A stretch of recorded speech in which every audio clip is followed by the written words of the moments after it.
Bismillahirrahmanirrahim. Bismillahirrahmanirrahim. Allahumma salli ala Sayyidina Muhammad Allahumma salli ala Sayyidina Muhammad wa ala ali Sayyidina Muhammad wa ala ali Sayyidina Muhammad. Al-Fatih Al-Fatih lima ughliqa lima ughliqa wal-khatimi wal khatimi lima sabaqa lima sabaqa nasiril haq an-nasiril haq bil haqqi bil haqqi wal hadi wal hadi ila siratikal mustaqim ila siratikal mustaqim wa ala alihi wa ala alihi haqqa qadrihi wa miqdarihi wa al-azim. miqdaril azim. نوينا قراءة المولد الدباعي مثل ما نوى صاحب المولد الشيخ عبد الرحمن بن محمد بن يوسف الدباعي ومثل ما نوى مشايخنا الله يدخل نياتنا في نياتهم وأعمالنا في أعمالهم وأخلاقنا في أخلاقهم بنية أن الله يشفي مرضانا ويعافي مبتلانا ويكثر من الحلال أرزاقنا ويختم أعمارنا بحسن الخاتمة. وإلى حضرة النبي محمد صلى الله عليه وسلم الفاتحة. أعوذ بالله من الشيطان الرجيم. بسم الله الرحمن الرحيم. الحمد لله رب العالمين الرحمن الرحيم مالك يوم الدين. إياك نعبد وإياك نستعين اهدنا الصراط المستقيم صراط الذين أنعمت عليهم غير المغضوب عليهم ولا الضالين. يا ربي صل على محمد يا ربي صل عليه وسلم. يا ربي صل على محمد يا ربي صل عليه وسلم. يا ربي بلغه الوسيلة يا ربي خصاه بالفضيلة. يا ربي صل على محمد يا ربي صل عليه وسلم. يا ربي وارض عن الصحابة يا ربي وارض عن السلالة.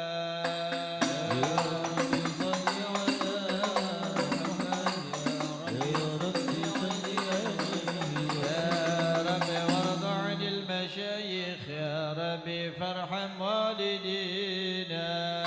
يا ربي صل على محمد يا ربي صل عليه وسلم. يا ربي وارحمنا جميعا يا ربي فارحم كل مسلم. يا ربي صل على محمد يا ربي صل عليه وسلم. يا ربي واغفر لكل مذنب يا ربي لا تقطع رجانا. يا ربي صل على محمد يا ربي صل عليه وسلم. يا ربي يا سامع دعانا يا ربي بلغنا نزورا.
المشفع يا ربي صل عليه وسلم.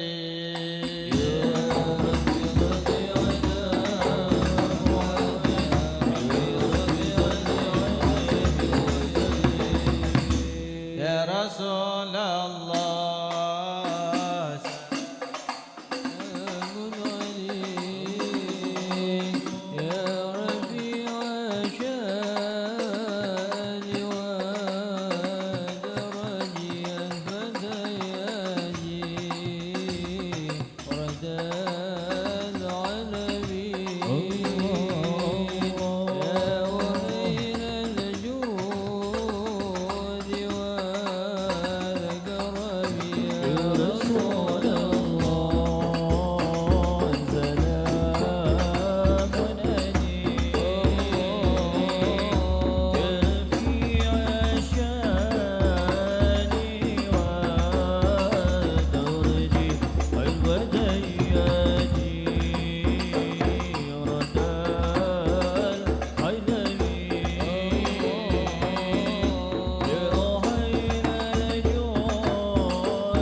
فاجعلنا من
اللهم صل وسلم وبارك عليه وعلى آله إنا فتحنا لك فتحا مبينا ليغفر لك الله ما تقدم من ذنبك وما تأخر ويتم نعمته عليك ويهديك صراطا مستقيما وينصرك الله نصرا عزيزا لقد جاءكم رسول من أنفسكم عزيز عليه ما عنتم حريص عليكم بالمؤمنين رؤوف رحيم فإن تولوا فقل حسبي الله لا إله إلا هو عليه توكلت وهو رب العرش العظيم إن الله وملائكته يصلون على النبي يا أيها الذين آمنوا صلوا عليه وسلموا تسليما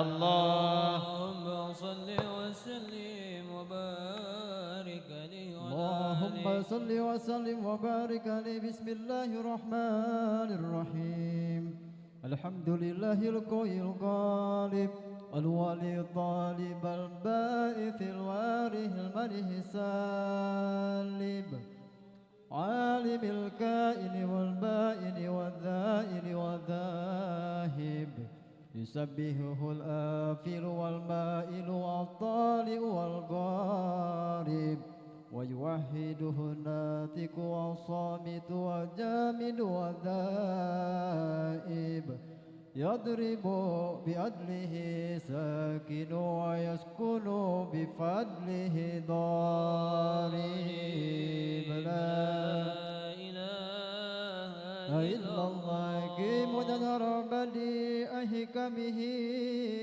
والأجائب في تركيب هذه القوالب خلق مخا وأجمل وعدودا وعروقا ولحما وجلدا وإشارا بمدم مدرب متراكب من ماء دافق يخرج من بين صلب والترائب لا إله إلا الله كريم بسط لخلقه بساط كرمه والمواهب ينزل في كل ليلة إلى سماء الدنيا وينادي هل من مستغفر هل من تائب هل من طالب هزات فأنيله مطالب فلو رأيت الهدام وقمال على الأقدام وقد جادوا بالدموع سواكب والقم بين دالم معاتب وخالف الناس يعاتب وابك من الذنوب إليه هارب فلا يظنون في الاستغفار حتى يكفك في النهار ذيول الغياهب فيعودون وقد فازوا بالمطلوب وأدركوا رضا المحبوب ولم أعد إليكم قومي وهو خائب لا إله إلا الله سبحانه وتعالى من ملك أوجد نورا نبيه محمد صلى الله عليه وسلم من نور قبل أن يدخل آدم للآدم ورد فخره على الأشياء وقال هذا سيد الأنبياء وأجل الأنبياء وأكرم الحبائب اللهم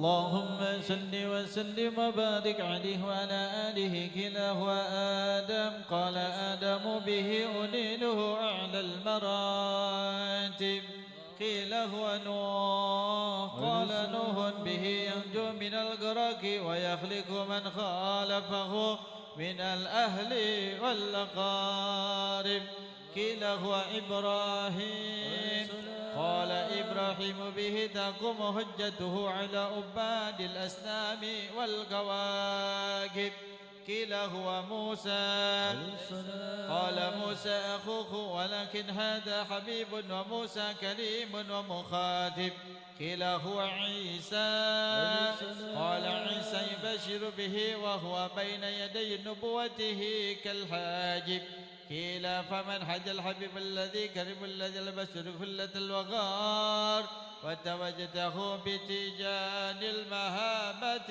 والافتخار ونشرت على رأسه العصائب قال هو نبي استخرته من لعي بن غالب يموت أبوه وأمه ويغفله جده ثم عمه الشقيق أبو طالب اللهم صل وسلم وبارك عليه صلاة الله ما لاحت كواكب الأحمد خير من رقب النجائب هذا حديث باسم الحبائب فحاز شكر عطف الركائب صلاة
تسوقها فقائد شوقها للحي جاذب فاهم ضربا قاما هامت وإلا فإنك في طريق الحب كاذب خالد الله ما لهت بوادي على المدى غير ما رقب النجايب ونادي صورا بسبيل حبايب وعلى شكرها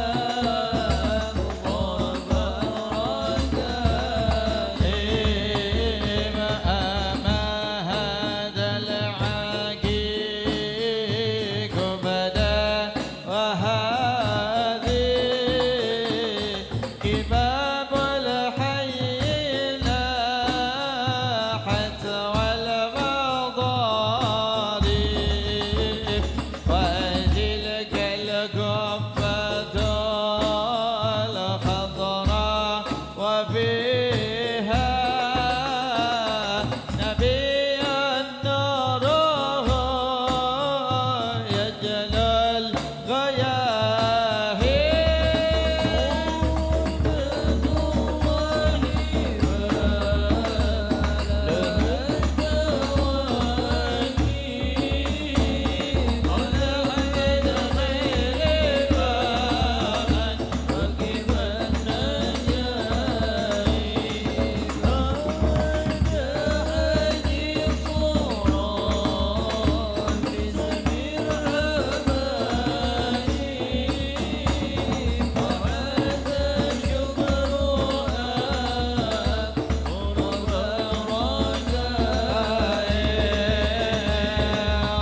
اللهم صل على سيدنا محمد طب القلوب ودوائها وعافيته الأبدان وشفائها ونور الأبصار وضيائها وعلى آله وصحبه وسلم اللهم صل على سيدنا محمد طب القلوب ودوائها وعافية الأبدان وشفائها ونور الأبصار وضيائها وعلى آله وصحبه وسلم اللهم صل وسلم وبارك عليه وعلى آله الحديث الثاني أن عطاء بن يشار أن أبد الأحبار قال على من يبي التوراة إلا شفرا واحدا كان يحتمه ويدخله سندوس فلما مات بأبي فتحته فإذا فيه نبي يهر آخر الزمان مولده بمكة وهجرته بالمدينة وسلطانه بالشام يقص شعره ويتزر على وسده يكون خير الأنبياء وأمته خير الأمم يكبرون الله تعالى على كل شرف يصفون في صلاة كصفوفهم في القتال قلوبهم مصاحفهم يحمدون الله تعالى على كل شدة والرخاء ثلث يدخلون الجنة بخير حساب وثلث يأتون بذنوبهم وخطاياهم ويغفر لهم وثلث يأتون بذنوبهم وخطايا عظام ويقول الله تعالى للملائكة اذهبوا فزنوهم فيقولون يا ربنا وجدناهم أشرفوا على أنفسهم ووجدنا أعمالهم من الذنوب كأمثال الجبال غير أنهم يشهدون أن لا إله إلا الله وأن محمد رسول الله صلى الله عليه وسلم أشهد أن لا إله إلا الله وأشهد أن محمد رسول الله صلى الله عليه وسلم اللهم صل وسلم وبارك عليه وعلى آله مولاي صل وسلم دائما أبدا على حبيبك خير الخلق كلهم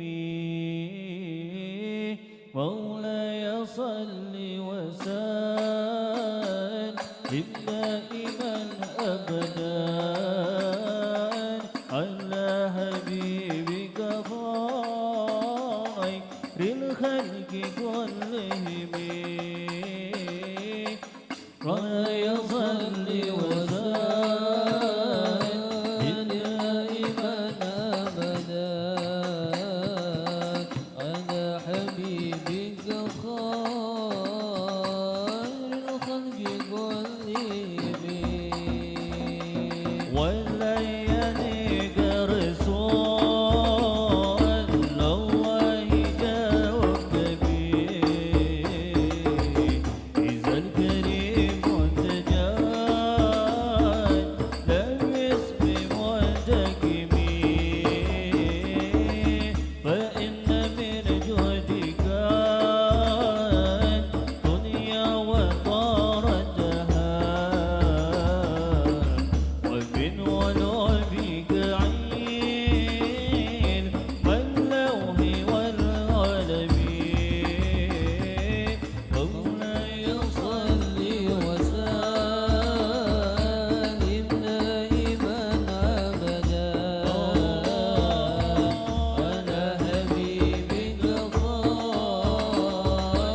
صل وسلم وبارك عليه فتجرى سطرا واستبشارا وازداد الكرسي هيبة ووقارا وامتلأت السماوات أنوارا ورجت الملائكة تهليلا وتمجيدا واستغفارا سبحان الله والحمد لله ولا إله إلا الله الله أكبر سبحان الله الحمد لله لا إلا الله الله أكبر سبحان الله ولا إله إلا الله الله أكبر ولم تجرهم ضربا ومن قهره وفضله إلى نهاية تمام حمله فلما اشتد به الطوب بإذن رب الخلق وطاعة الحبيب صلى الله عليه وسلم ساجدا شاكرا حامدا كأنه بدر في تمام وعلى القيام صلى الله على محمد صلى الله عليه وسلم صلى الله على محمد صلى الله عليه وسلم يا نبي سلام عليك يا رسول سلام عليك يا حبيب سلام عليك صلوات الله عليك يا نبي سلام عليك يا رسول سلام عليك يا حبيب سلام عليك صلوات الله عليك أشرق البدر علينا فخدفت منه البدر مثل حسنك ما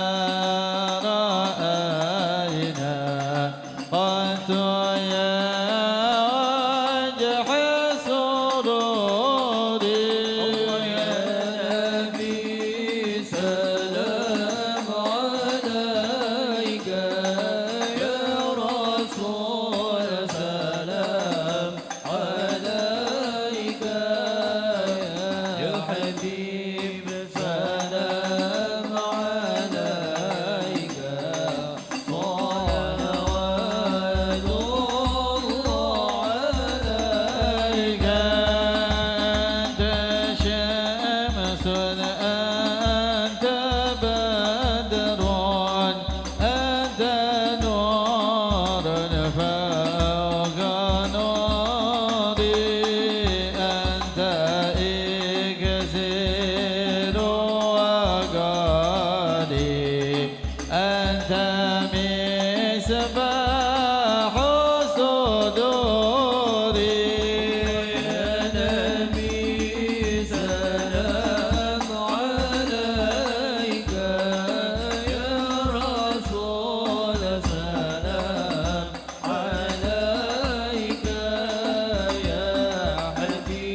زلت مرحبا بصورة إلا إليك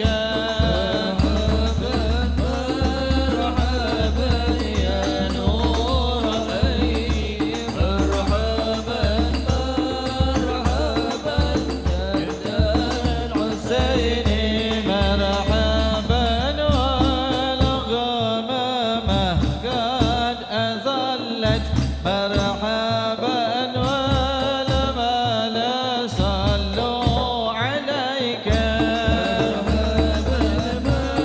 مرحبا يا نور عيني مرحبا مرحبا جد الحسين وأتاك العود يبكي مرحبا مرحبا تزلزل بين يديك مرحبا مرحبا يا نور العين مرحبا مرحبا جانا وسيدي مرحبا مرحبا استجارت يا حبيبي مرحبا مرحبا عندك ضبي النفور مرحبا مرحبا مرحبا يا نور العين مرحبا مرحبا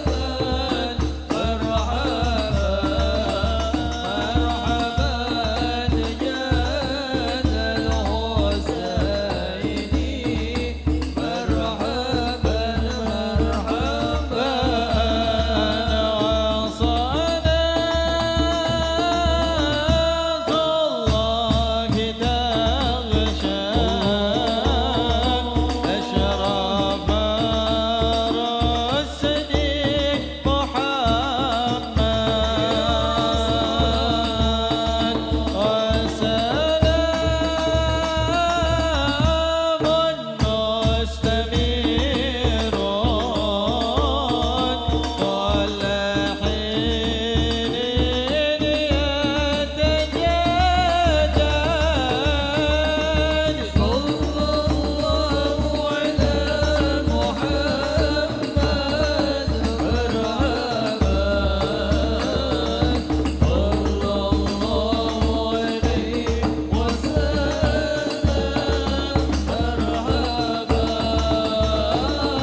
صلى الله عليه وسلم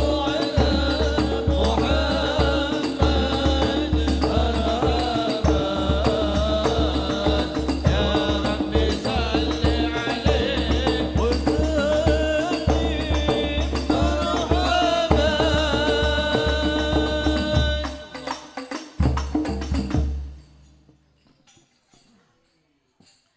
Alhamdulillah Rabbil Alamin wassalatu wassalamu ala Sayyidina Muhammadin wa ala alihi wa sahbihi ajma'in amma ba'du. Ayuhal hadirun, para jamaah sekalian, para santriyin wal santriyat, bapak-bapak, ibu-ibu yang dimuliakan Allah Subhanahu wa taala, yang sama kita hormati, alhamdulillah hadir bersama kita orang tua kita Abah Amir, Pak De Margono, dan alhamdulillah hadir juga orang tua kita Abah Amil Tusin, Pak Haji Nurdin, para asatid wal asatidah, para guru-guru yang lain, para jamaah, bapak-bapak, ibu-ibu, para remaja sekalian yang dimuliakan Allah Subhanahu wa taala. Pada malam ini mari kita lanjutkan acara kita setelah kita baca tawasul min ahlil waton Keranggan. Lalu kita baca zikir, dalam zikirnya Al-Imam Al-Haddad Al-Habib Abdullah bin Alawi Al-Haddad.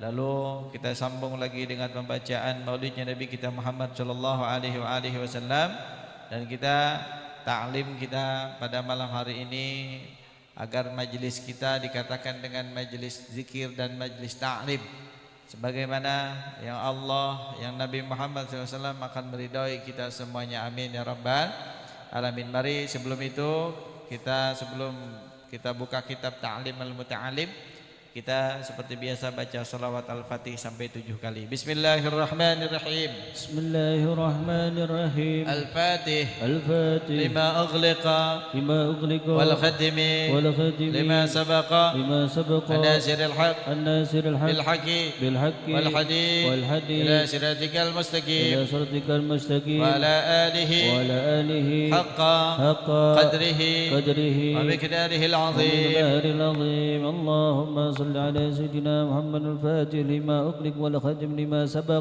الناصر الحق بالحق والهادي إلى صراطك المستقيم وعلى آله حق قدره ومقداره العظيم. اللهم صل على سيدنا محمد الفاتح لما أغلق والخاتم لما سبق الناصر الحق بالحق والهادي إلى صراطك المستقيم وعلى آله حق قدره ومقداره العظيم.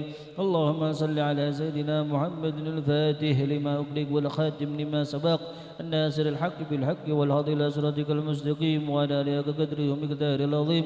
اللهم صل على سيدنا محمد الفاتح لما أغلق والخاتم لما سبق الناصر الحق بالحق والهادي إلى صراطك المستقيم وعلى آله حق قدره ومقداره العظيم. اللهم صل على سيدنا محمد الفاتح لما أغلق والخاتم لما سبق الناصر الحق بالحق والهادي إلى صراطك المستقيم وعلى آله حق قدره ومقداره العظيم. اللهم صل على سيدنا محمد الفاتح لما أغلق والخاتم لما سبق الناصر الحق بالحق والهادي إلى صراطك المستقيم وعلى آله حق قدره ومقداره العظيم. اللهم صل على سيدنا محمد الفاتح لما أغلق والخاتم لما سبق الناصر الحق بالحق والهادي إلى صراطك المستقيم وعلى آله حق قدره ومقداره العظيم. Lukman dibagi ini. Jemaah sekalian, mari kita lanjutkan taklim kita pada malam hari ini. Kita lanjut di dalam pembahasan kitab Ta'lim Ta'lim bab terakhir ya. Di sini ada perbedaan di antara yang dicetakan, mungkin cetakan fotokopiannya atau pas di printnya mungkin ada kepencet atau gimana nih ya. Bukan junuban wal aqlu itu, tapi wan naumu uryanan. Yang pertama itu bukan junuban wal aqlu, bukan ya. Bismillahirrahmanirrahim. Subhanaka la ilma lana illa ma 'allamtana innaka antal alimul hakim.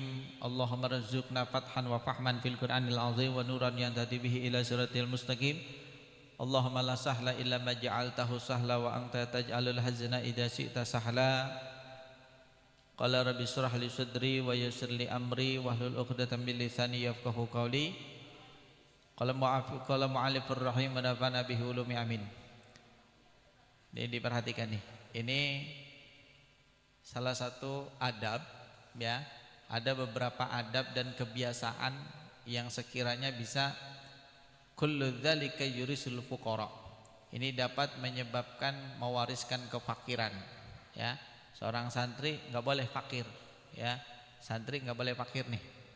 Ya, kullu dzalika yurisul fuqara. Nah, perkara-perkara yang akan kita baca ini ada beberapa kebiasaan, ada beberapa adab yang harus kita tinggalkan, ada beberapa adab yang harus kita kerjakan. Ya, ada yang harus ditinggalkan, ada yang harus dikerjakan, dan harus kita pakai, aplikasikan dalam kehidupan sehari-hari kita jika kita tidak mau menjadi orang fakir. Tahu fakir apa kemarin? Fakir itu lebih belangsak dari miskin. Ya, fakir itu lebih susah daripada miskin. Qala mu'allifur rahim nabana bihi ulumi amin. Bismillahirrahmanirrahim. Wan naumu uryanan wal baulu uryanan. Kita lanjutkan nih. Kullu dzalika yurisul fuqara, yang demikian itu adalah dapat mewariskan kefakiran. Nah, apa saja? Yang pertama, wan naumu uryanan. Bermula dan bermula tidur dalam keadaan telanjang. Nih, tidur dalam keadaan telanjang itu dapat menyebabkan kefakiran. Ya, jadi tidur nggak boleh telanjang tuh, ya. Minimal auratnya ditutup, ya. Atau dia berpakaian dengan suaminya, dengan istrinya, ya. Intinya nggak boleh telanjang bulat. Kalau telanjang bulat, nah, siapa yang sini suka tidur dalam keadaan telanjang? Ya. Wal baulu uryanan, dan buang air dalam keadaan telanjang. Buang air kecil dalam keadaan telanjang, ya. Itu enggak boleh. Wal aklu junuban, dan makan dalam keadaan junub. Ya, makan dalam keadaan junub setelah berhubungan suami istri, dia junub lalu dia makan dan minum, ya, lalu dia makan. Wal aklu junuban, makan, ya, makan dalam keadaan junub itu juga dapat menyebabkan kefakiran, ataupun baik dia berhubungan dengan istrinya atau suaminya, ataupun dalam keadaan mimpi basah, ya, ngimpi si Bayu habis ngimpi terus makan, ya. Berhubung emaknya habis ngegoreng jengkol, sayur asem, nikmat, langsung makan, lupa, ya. Wal aklu muttaqian ala janbin, dan makan dalam keadaan dia bersandar, ala janbin, atau di atas sisinya. Nah, makan dalam keadaan bersandar juga itu enggak boleh, ya. Makan dalam keadaan dia bersandar atau ala janbin, di atas sisinya. Ya, mau di sisinya kayak mau di tengahnya, yang penting intinya dia bersandar.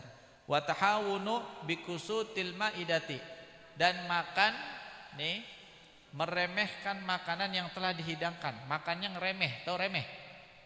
Remeh tahu enggak? Makannya kayak bebek, tahu remeh? Kalau bahasa kita remeh, ya. Remeh, acak-acakan, ya. Berantakan tuh makannya ngeremeh, ya. Meremehkan makanan yang telah dihidangkan, ya. Makanan ini mencela, ya, mencela makanan juga nggak boleh, ya. Makanannya nggak enak, meremehkan, atau remeh makan berantakan, atau meremehkan makanan yang telah dihidangkan. Tuh, ya. Tuan rumah sudah menghidangkan makanan dengan sebaik-baik mungkin, sekuat dia, semampunya. Kita tiba-tiba nyeletuk, ngeremehin, ya makanannya cuma itu, ya, ngeremehin. Nah, itu nggak boleh, ya. Tuan rumah udah bikin nasi uduk enak, semur jengkol segala macam, kita nyeletuk, ya cuma jengkol. Nah, nggak boleh. Santri nggak boleh begitu, jamaah itu nggak boleh begitu. Kalau mau ilmunya berkah manfaat, nggak boleh meremehkan makanan yang telah dihidangkan. Wa harku kisril basali wasumi, dan membakar kulit bawang merah ataupun bawang putih. Nah, ini Koji belum nemu nih, ya. Ini apa faedahnya? Intinya di Kimusonif, pengarang kitab ini, ya, melarang membakar kulit bawang merah atau bawang putih. Nanti kita cari bersama-sama tuh, ya. Wa kansul baiti wal mindili, dan dia menyapu rumah bil mindili, dengan kain, nyapu rumah dengan kain, bil laili, dalam keadaan di waktu malam. Tuh, nyapu rumah dengan kain, nyapuin rumah dengan kain, tahu kain? Bil laili, di waktu malam. Nah, ini ada juga di kita nih, ya. Pasti salah satunya pasti ada itu, ya. Wa tarkul qamamati fil baiti, dan meninggalkan sampah di waktu malam, fil baiti, pada di dalam rumah. Nah, ini, ya, ini menyebabkan kefakiran, ya. Meninggalkan sampah di dalam rumah, fil baiti, dalam rumah, al-lail, pada waktu malam. Enggak boleh sampah bermalam di dalam rumah tuh, ya. Usahakan sampah dibuang pada waktu malam. Kalau memang ada di dalam rumahnya ada sampah, buang. Nah, kalau misalkan ada, itu dapat menyebabkan kefakiran, ya, dapat menyebabkan terhambatnya jalan pintu rezeki buat kita, ya. Makanya hati-hati, ya. Halnya cuma sepele, tebang sampah, ya. Tapi malaikat rahmat nggak bakal bisa masuk tuh, nggak mau masuk kalau di dalamnya masih ada sampah. Begitu ya. Paham tuh? Nah, ini yang sering terjadi di kita selanjutnya. Wal masyu qudamul masyayikh, berjalan di depan masyayikh, berjalan di depan orang tua, berjalan di depan guru, dia berjalan di depan ulama. Ini dapat menyebabkan kefakiran. Ini adab nih, ya. Zaman dulu kita kalau ada guru lewat kita takut, malu ketemu sama guru, takut ketemu sama guru. Sekarang guru diajakin berantem. Tuh, ada tuh di mana? Di Jambi. Ya, apa dipelototin. Ya, gimana mau berkah ilmunya? Sama guru aja ngelawan. Ya. Benar enggak? Nah, ya, kita jangan pernah sekali-kali guru itu ngomel, guru ngomel bukan guru itu benci sama kita. Tapi itulah cara guru mendidik kita, menginginkan kita menjadi siswa yang berprestasi. Kita siswa menjadi siswa dididik baik akhlaknya, moralnya maupun pendidikannya tuh. Ya, tebang lomelin guru, kita dulu ngaji dijebredin, ya. Nah, ini berjalan di depan guru nggak boleh. Makanya kalau di pesantren-pesantren salafi, nih pesantren-pesantren salaf, baik itu di Lurboyo, Tebu Irang, itu kalau guru lewat, masyayikh lewat, itu menundukkan kepalanya. Bukan berarti ini bukan, karena memang itulah adabnya. Ya, sama orang tua jalan di depan suul adab. Jalan di depan guru juga suul adab. Nah, makanya perbaiki mulai sekarang nih, ya. Enggak apa-apa yang udah mah udah biarin. Tapi yang sekarang karena kita tahu nih, makanya kita print nih, di print biar tahu ini disimpan ilmunya ini ada. Ya, makanya bawa pulpen, jangan sobekin dit. Ya. Ingat-ingat nih. Tidak boleh jalan di depan guru atau di depan orang tua. Wanidaul abawaini, dan memanggil kedua bapakmu, memanggil gurumu, memanggil bapakmu, memanggil orang tuamu bi asma'iha, dengan sebutan nama keduanya. Memanggil orang tua dengan sebutan nama. Ya, mentang-mentang bergabung sama kita, main sama kita, mak, masih mending ada emaknya.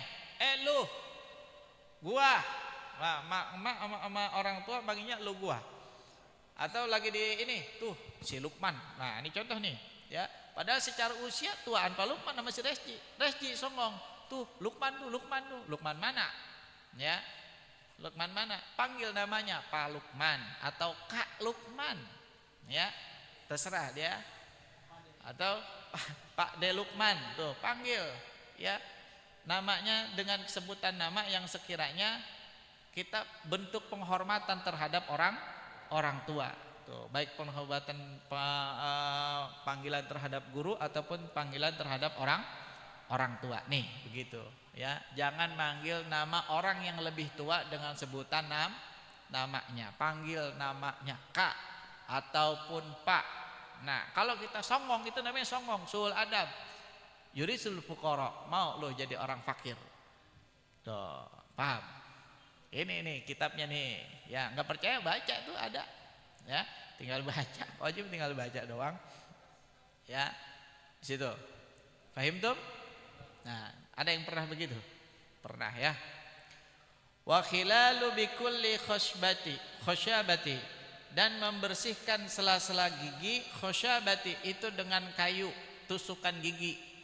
Seharusnya kan dengan siwak, ataupun sekiranya memang sulit, ada saking nyempilnya, ya, itu masih diperbolehkan. Karena saking nyempilnya itu kalau ngorek-ngorek gigi dengan tusukan kayu, ya, dengan tusukan kayu itu dapat yurisul fuqara menurut daripada kitab ini. Tuh, akan suka ada tuh tusukan gigi yang lancip tuh, ya, itu kan dari kayu bukan? Nah, ditusuk-tusuk tuh giginya. Nah, itu dapat menyebabkan kefakiran.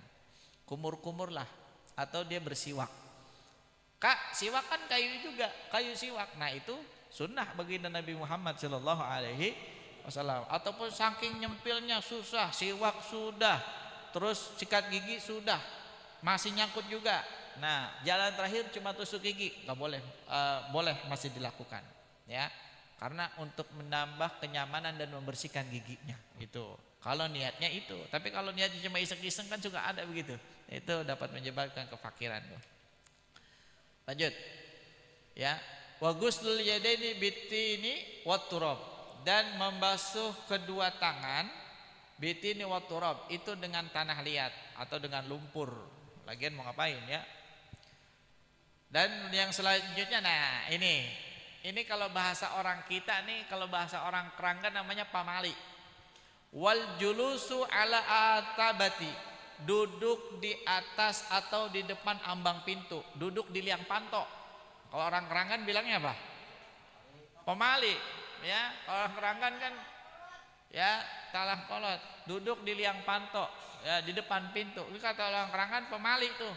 Nah, ternyata di dalam ajaran syara ya, di dalam kitab Ta'lim Ta'lim dibahas nggak boleh duduk atau berada di depan liang panto, ya ala atabati, ya duduknya dia berada di ambang pintu, depan pintu tuh.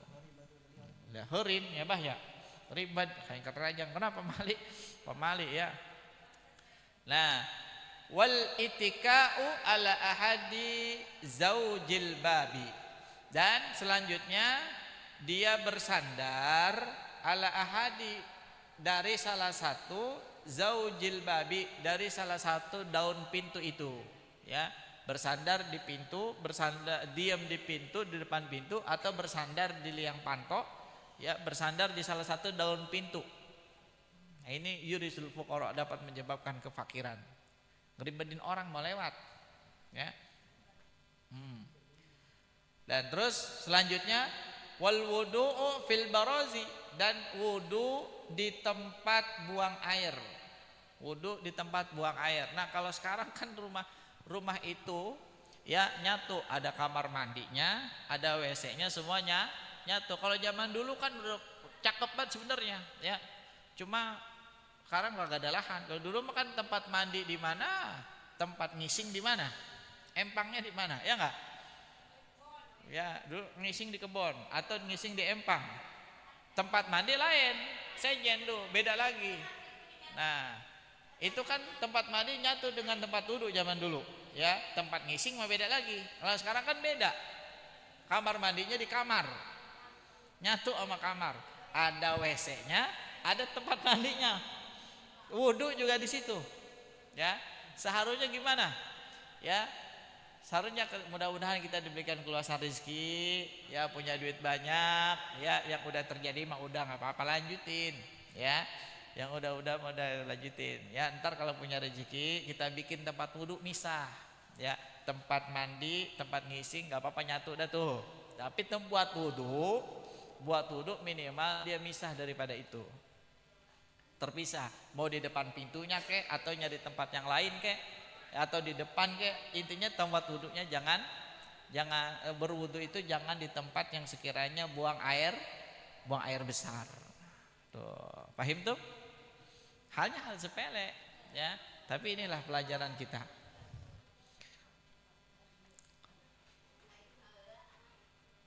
Wa khiyatatu thawbu ala badanihi, dan yang selanjutnya menjahit pakaian ala badanihi, sedangkan pakaian itu masih dipakai dalam tubuhnya. Mentang-mentang sobek, misalkan lagi ngejahit tapi pakaiannya masih dalam keadaan dipakai. Nah, itu juga salah satunya. Wa tajfiful wajhi bithaubi, dan yang selanjutnya mengelap atau mengeringkan wajah bisaubi, dengan pakaian yang dia pakai, ya. Mengeringkan wajah, ini sering terjadi nih, ya. Mengeringkan wajah dengan pakaian yang lagi dipakai, ya. Entah begini kah, ya. Itu mengeringkan wajah dengan pakaian yang dia pakai. Itu juga sebenarnya nggak boleh, sering ya, tiap hari malah, ya, gitu. Wa tarku baitil ankabuti fil baiti. Nah, ini selanjutnya berada di rumah nih. Wa tarkul baitil ankabuti, dia membiarkan rumah al-ankabut. Apa itu al-ankabut? Santri, apa al-ankabut artinya? laba-laba, membiarkan rumah laba-laba fil baiti berada di dalam rumahnya, atau kalau bahasa kita harang hangsu, rumahnya ada harang hangsuan bah, rumahnya ada sarang laba-laba, itu malaikat kamarnya rahmatnya, nah, itu malaikat rahmat sulit buat masuk ke dalam rumahnya, nggak mau ogah ya, rumah kagak diisian, atau jadi sarang memedi dah tuh ya, gitu ya, dibersihin dah tuh. Wa tahawanu bi salati, dan meremehkan salat.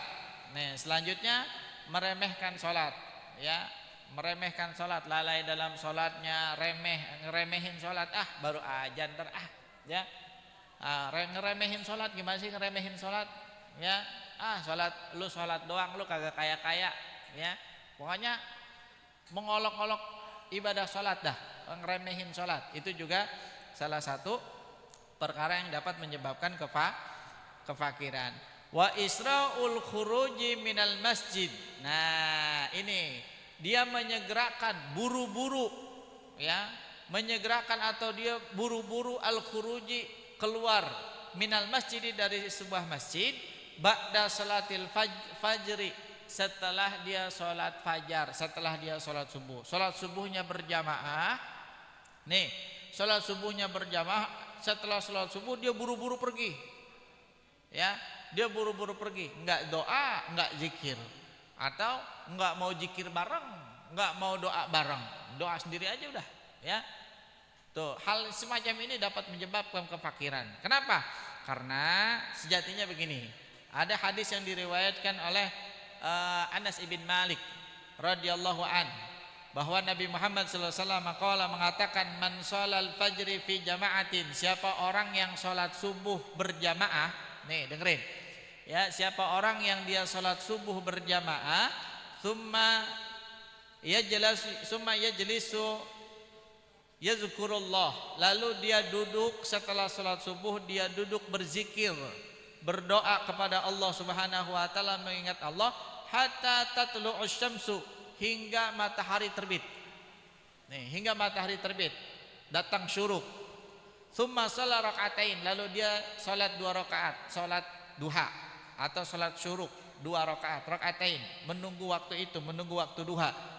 Ka'anna lahu ajru hajjatin wa umratin, maka baginya pahala haji dan umroh. Tuh, seseorang yang dia salat subuh berjamaah, ini kata Nabi, seseorang yang dia salat subuh berjamaah di masjid, lalu dia enggak buru-buru pulang, dia berzikir dulu, zikir bareng, sholat, doa bareng, segala macamnya. Makanya ulama kita marapih dah tuh bersolat, zikirnya bareng, wiridnya bareng, ya, tawasulnya bareng, doanya bareng, ya. Walaupun nggak sampai duha, tapi dapat dah tuh pahala dari sininya, keutamaan dari sininya. Karena kenapa nggak sampai siang? Karena mungkin pagi-pagi siap-siap berangkat kerja, nyarap segala macam dah, ya, kerjanya jauh. Ini udah kerjanya masuk siang, buru sholat subuh, assalamualaikum, langsung ibrit, ya. Nah, ini rusul fuqara. Dan kata Nabi apa?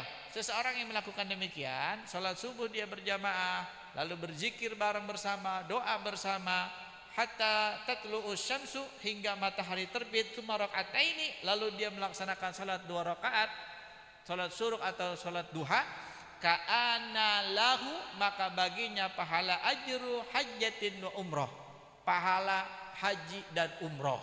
Tuh, jadi kalau kita pengen pahala haji dan umroh, salat subuh berjamaah, lalu habis salat subuh jangan pulang, diam dulu di masjid sampai matahari benar-benar terbit sempurna.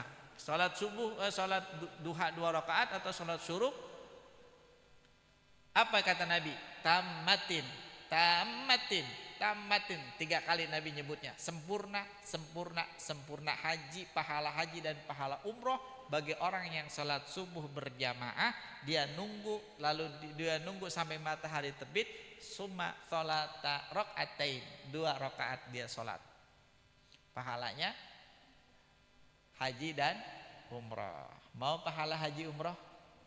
Besok salat subuh berjamaah, jangan langsung pulang, zikir, doa bareng, tunggu sampai matahari benar terbit, kita sholat duha, maka pahalanya seperti ibadah haji dan umroh secara sempurna, sempurna, dan sempurna. Paham tuh? Ada yang pernah begitu? Ya, belum haji dong berarti masalahnya. Keberangan mulunya, gitu. Yang mana tuh sekarang? Wal ibtikaru fi dhahabi ila suki, dan selanjutnya dia OTW atau berangkat pagi-pagi, buru-buru berangkat fi dhahabi ila suki, ketika mau berangkat ke pasar. Mau ke pasar dia buru-buru banget.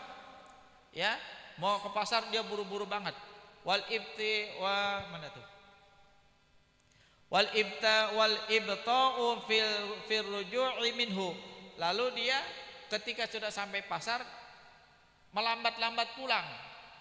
Ya, ngelambat-lambatin pulang. Udah waktunya keperluan di pasar, dia ngelambat-lambatin, nongkrong dulu ngopi dulu di pasar. Ngelama-lamain berada di pasar. Padahal pasar itu kata Nabi salah satu tempat yang tidak disukai oleh Nabi. Bukan tempatnya, tetapi perilakunya yang tidak disukai oleh Nabi. Kenapa? Pasar tempatnya banyaknya orang bohong, ya, ngakunya ngejual 10.000, ditawar 5.000, bilangnya apa? Modal aja kagak dapet. Jangan 5.000 lah, modal aja kagak dapet. Padahal udah dapet untung sebenarnya, cuma untungnya tipis. Ya, gitu. Ataupun banyak kebohongan, banyak kemaksiatan itu berkumpul di pasar. Tuh. Sebenarnya bukan tempatnya yang tidak disukai oleh Nabi, tetapi perilakunya, gitu ya. Banyak orang-orang baik yang ada di pasar kok, ya. Banyak orang-orang jujur yang ada di pasar, tapi kebanyakan perilaku banyak bohongnya ketika ada di pasar. Maka ketika lu datang ke pasar, karena kan pasarnya beda di sono, di PC, ya. Karena kalau PC kan adem, enak, nongkrong ya balupannya. So, resep bener ya, pasarnya di sono beda, bukan pasar tradisional ya. Begitu. Cuma kalau pasar tradisional nggak bisa nawar, pasar PC nggak bisa nawar ya. Nah, gitu ya. Terus mana tadi tuh? Wasyira'i kasiratil khubri minal fuqara isu. Lalu dia membeli roti, meminta yang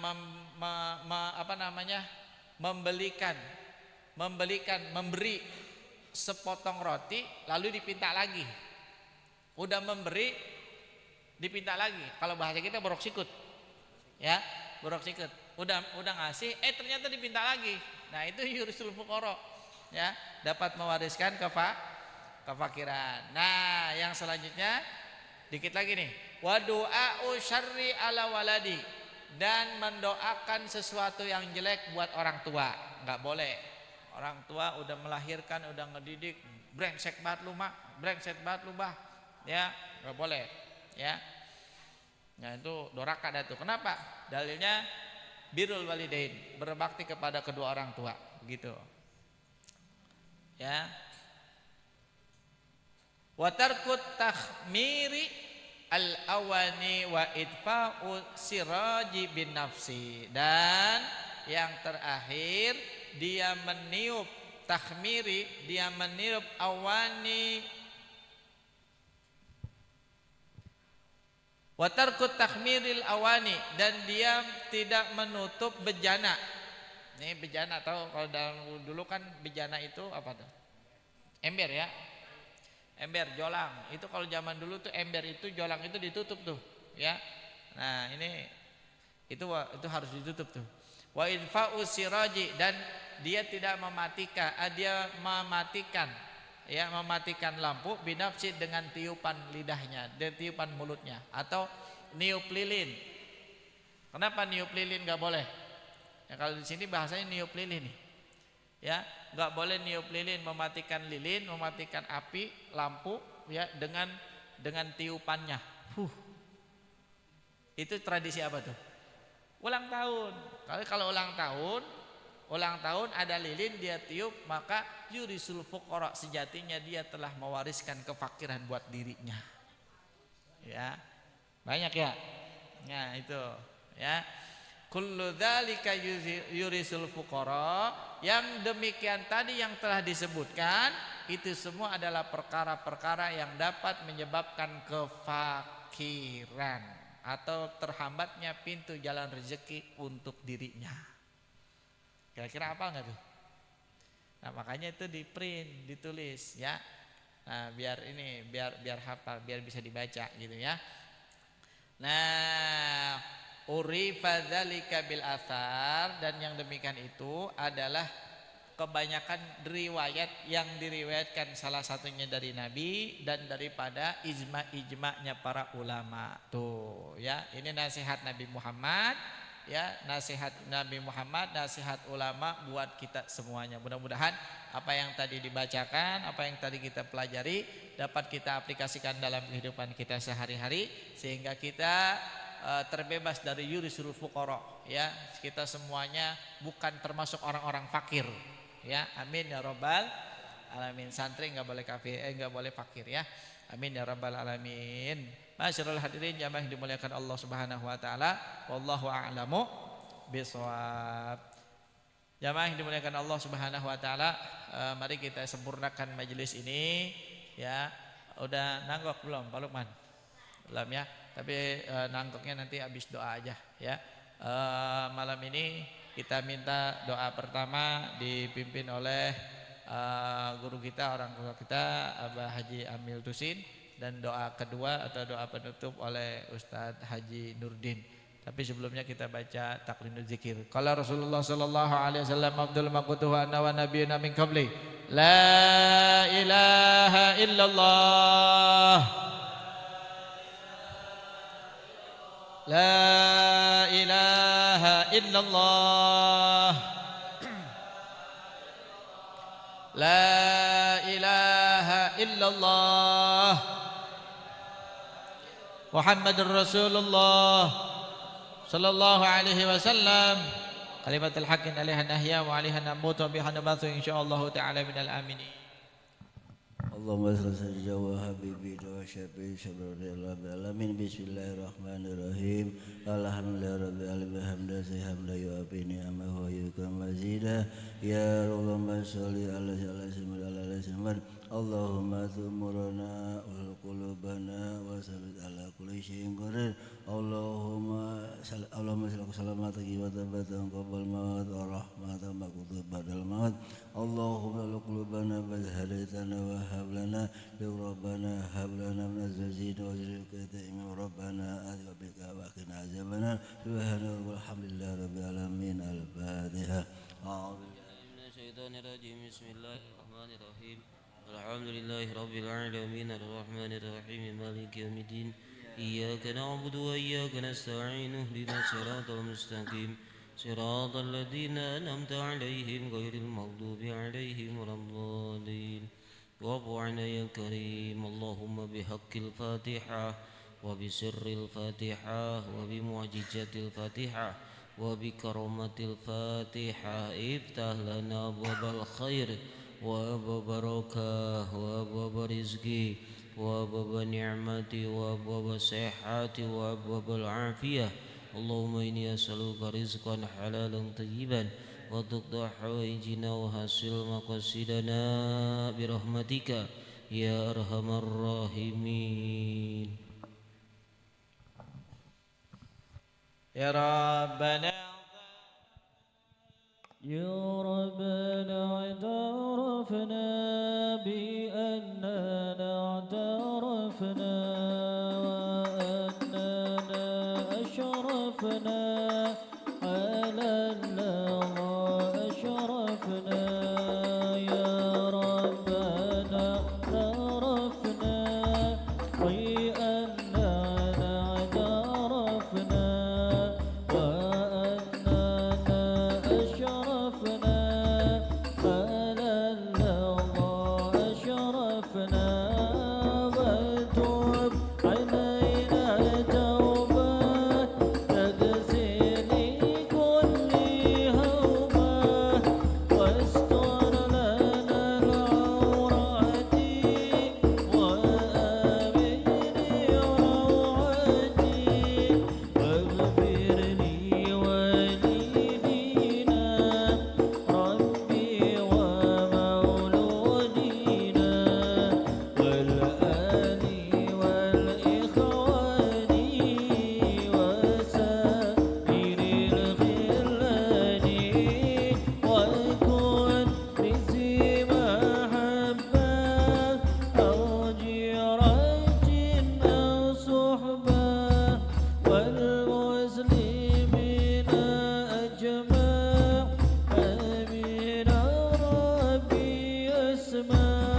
وَالْ